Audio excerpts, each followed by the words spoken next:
Simon, how did you come to America? Well, after I was liberated, I was trying to find out about my family. I met an uncle of mine, a husband of my aunt, my father's sister, who survived. And he told me that my grandfather died in the ghetto from hunger. So did my mother, died from hunger in the ghetto. My two brothers and my father were taken away in 1943 to an extermination camp. I also later, after the war, I met a neighbor of mine, Morris Bornstein, and he told me that my brothers and my father were taken away to an extermination camp. Now, how did I get to America? I knew I had an aunt here, my father's sister, but I didn't remember the address. I knew she lived somewhere in New York. The letters, my family wrote letters to her, my father did, or I should say my middle brother used to do the writing. My father used to dictate the letters. So I never knew the address. I was a kid. I didn't consider myself. I wasn't too interested. But I knew I had an aunt in America. I also knew that my father had a cousin in the United States and that he was a Fourier. So how do I get in touch with him?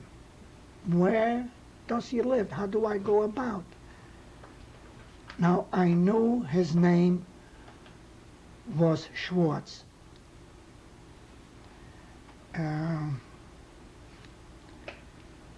But I didn't know the town where he lived. That one day in Neustadt, I saw a transport truck with the name of Peterson, and all of a sudden it clicked. I knew that John Schwartz, my father's cousin, lived in Patterson, New Jersey. in Patterson, New Jersey. So I wrote a letter to the mayor of Patterson with some help. People said, this is what you should have if you want to find him. So I wrote a letter, and he turned that letter over to John Schwartz, who was very well known in Patterson. He had a fur business. And he, in turn, turned the letter over to my aunt, who wrote to me. And that's how I found out where my aunt lived. I knew I had cousins, 2 men and a woman cousin. I had 3 cousins. And we started to correspond. They also started to send me packages. And I expect that, oh, now I found my aunt. Packages are going to start coming. America, the land of opportunity, the land that is paved with gold, they must be rich, Right. No such thing. My uncle was a baker. Okay. He had to work hard. But his son, his oldest son, created the business, and he was successful. But they used to send me $5 with each package. How did they send the $5? He drilled a hole in a piece of soap, put it in the soap, and closed the outside, and wrote to me in Yiddish where the money is. So that helped me out, and I was happy to find my aunt. And I also wanted to locate somebody. I knew that if any of my brothers who were older or my father survived, that they will contact my aunt. And to my disappointment, nobody did. So my cousin made papers.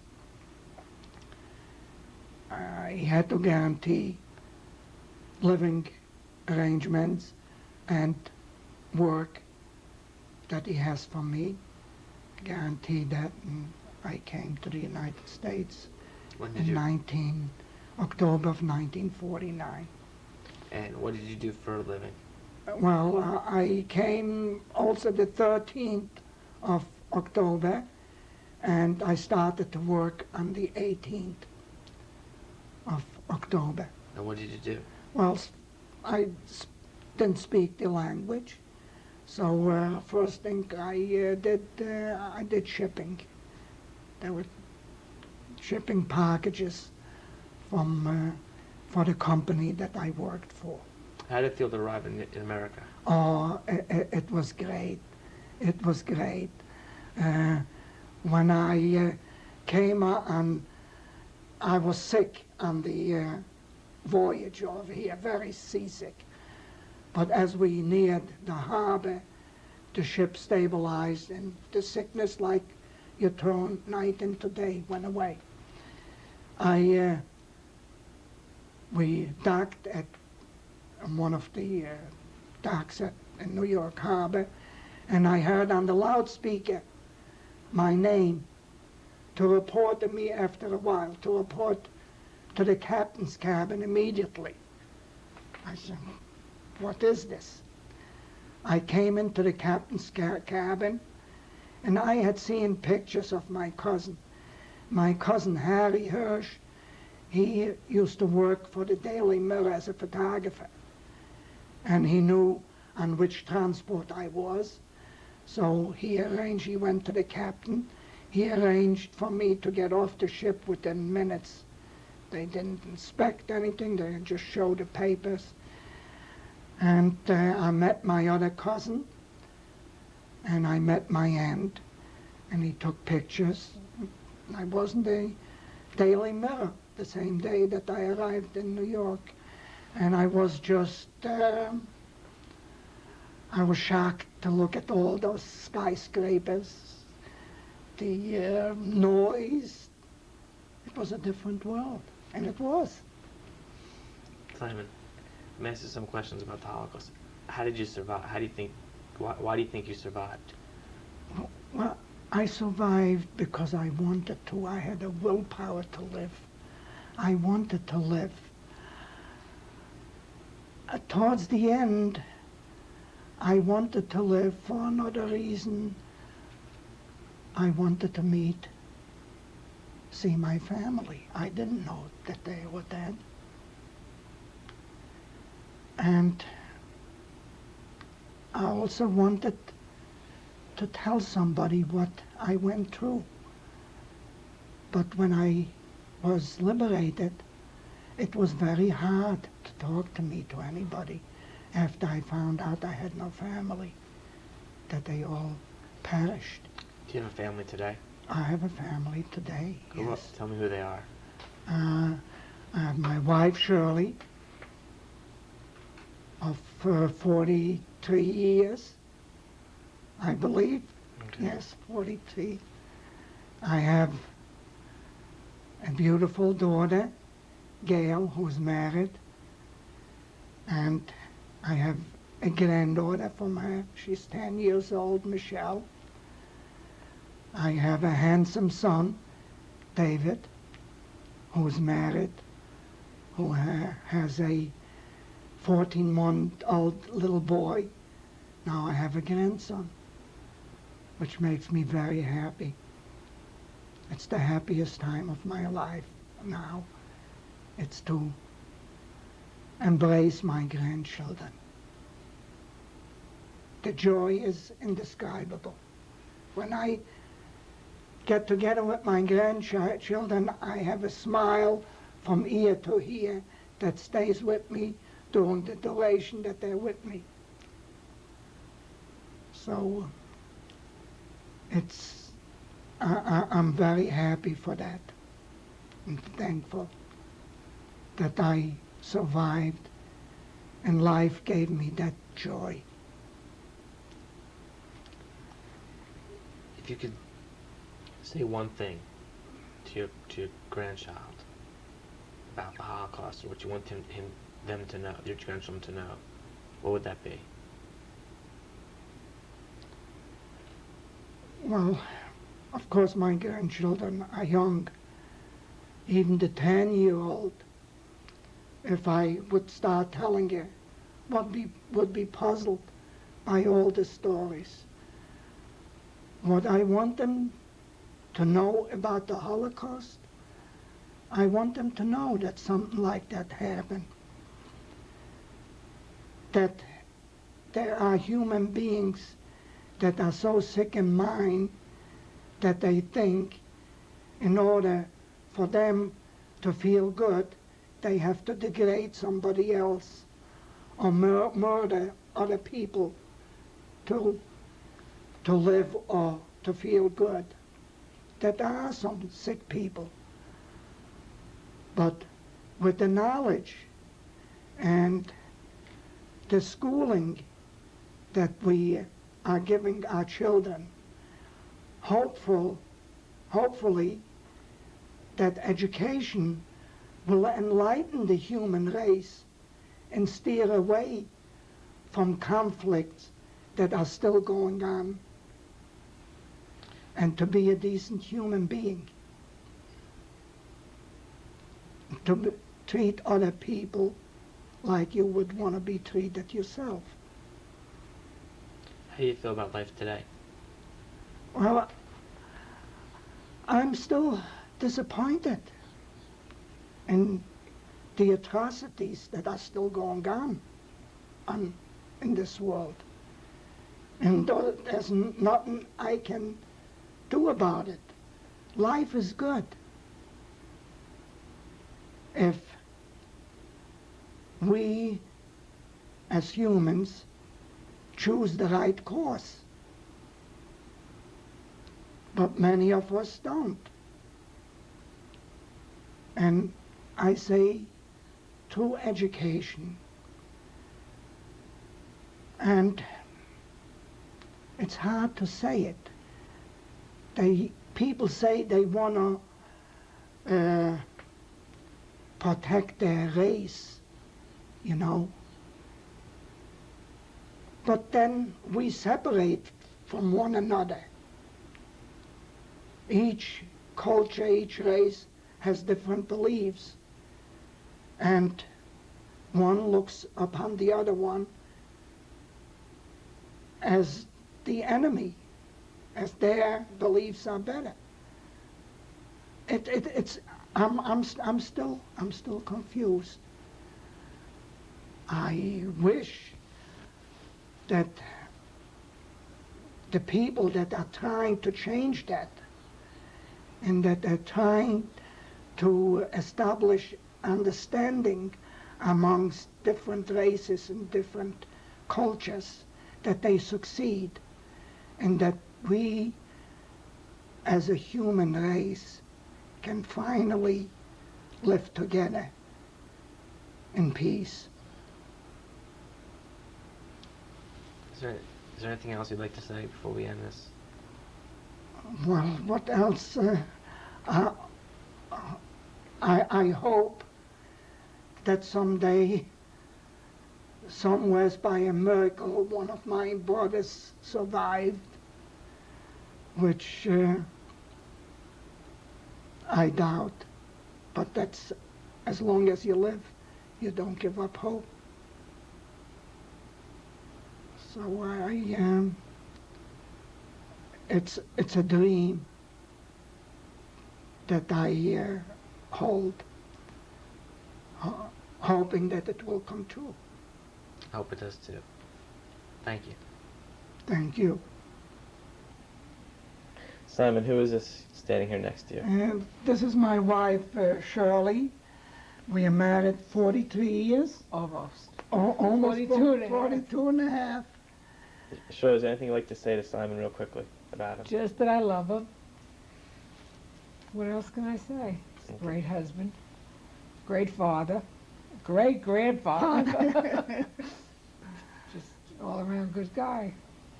Thank you.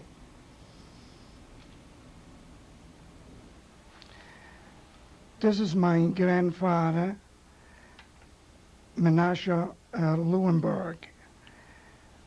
This picture was taken in Poland, and that was taken many years before the war.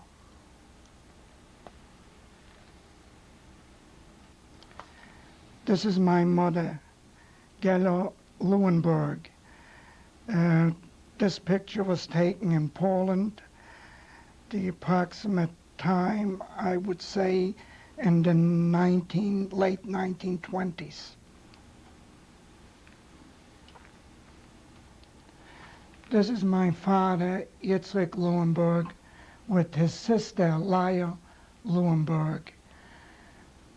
That picture was also taken in Poland, and the year I would approximate was in the early 20s.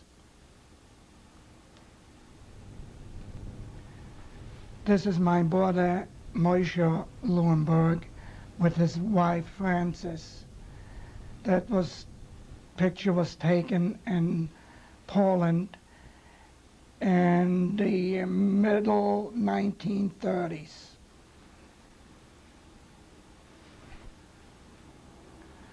This is my middle brother, David Lewenberg. Picture was taken in Poland, also in the 1930s.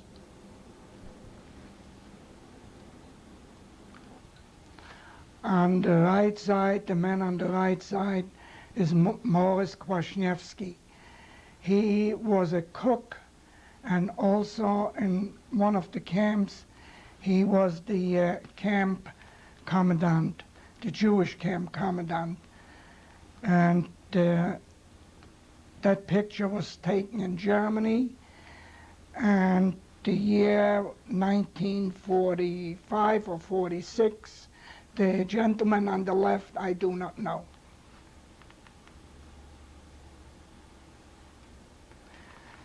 That is me, Simon Lewenberg, and the picture was taken in Germany in 1945.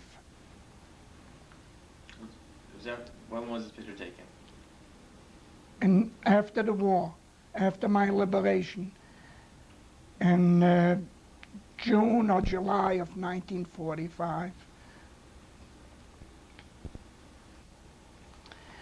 This man's name is Franz Hipping. He was the chief engineer on one of the Autobahn construction sites and the slave labor camp that I worked. And this man was a decent human being. He not only helped me with food and decent treatment, but all of the people that worked at this time for him.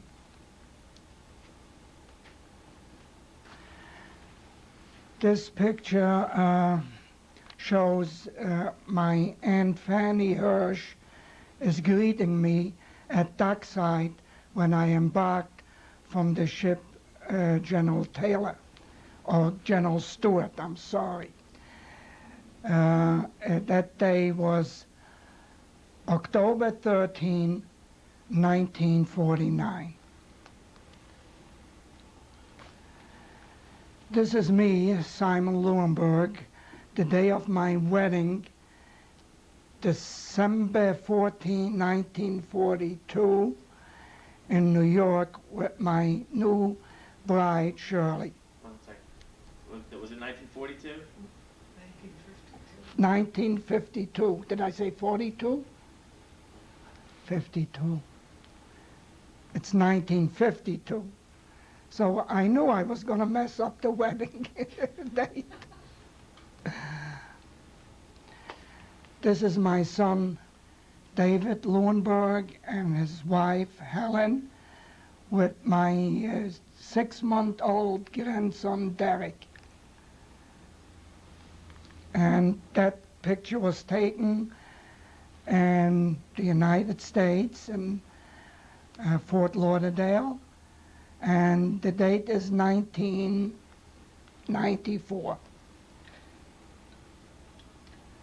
This is me, Simon Lewenberg, my wife Shirley Lewenberg, and my daughter Gail Goldstein, and my granddaughter Michelle Goldstein. This picture was taken in Fort Lauderdale, Florida in 1992. My concentration camp number is 142-436. Why is it very late?